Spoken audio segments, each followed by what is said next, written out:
Hello, welcome to the Feel Good Factor. I'm Susmita Veganosaurus.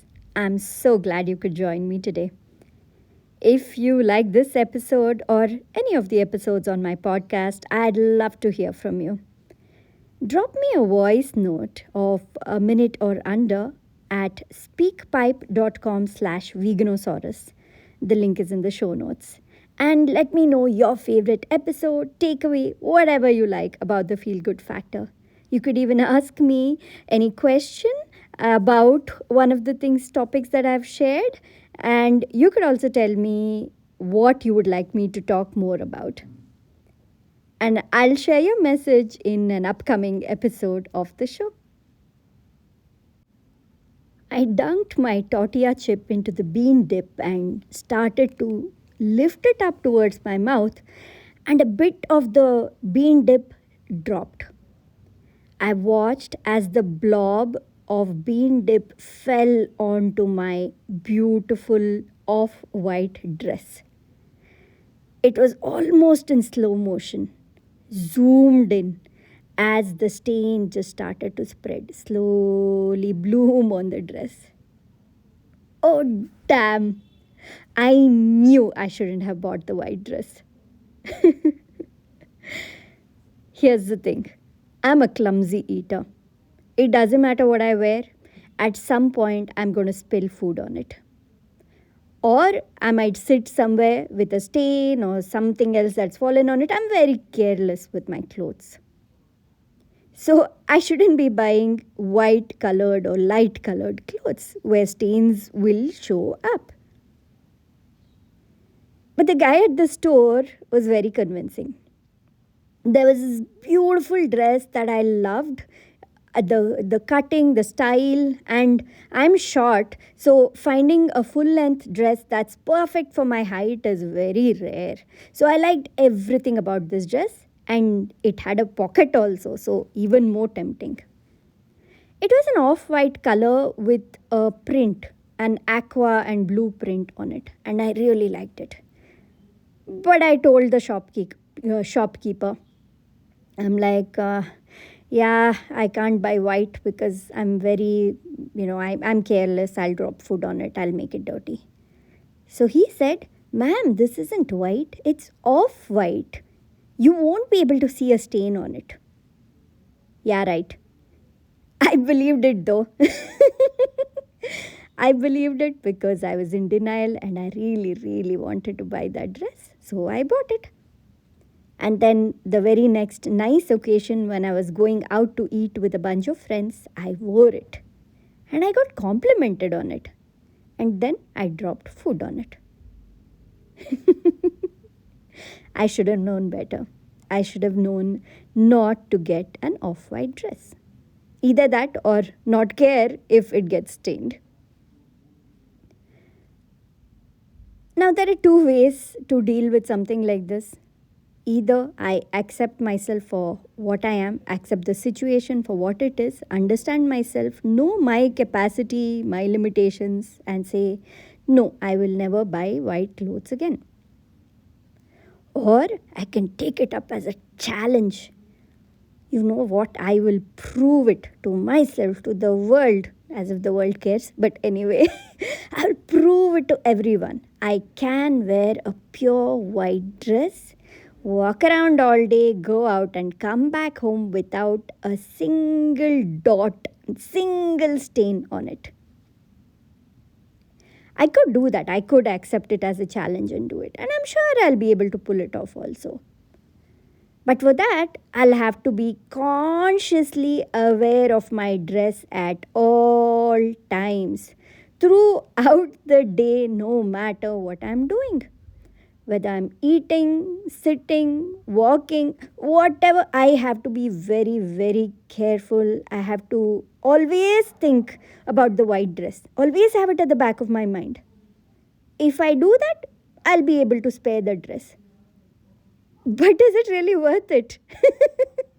Is that effort really worth it? And to what? To prove something?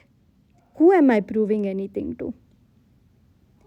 Sometimes we have these desires that we really want something, we're really tempted, And we know that it's not going to suit us, it's against our nature, it's going to take a lot more out of us than it needs to, right? A dress shouldn't be taking that much of our attention. We should be able to be present in the moment and enjoy ourselves in the world, be in flow, be aware of the food we're eating, or the friends we're talking to, or anything, or the work that we're doing, not be thinking of the dress, say one portion of our brain to focus on the dress at all times. That's just too much of a burden.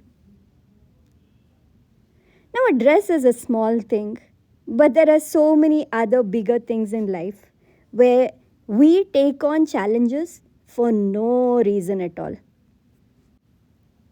We like that feeling of having won the game or having proved something, but it's not worth it. Not everything is worth it. Yes, some challenges are totally worth it, but some are not. And this is where we need to sit and work it out for our own selves.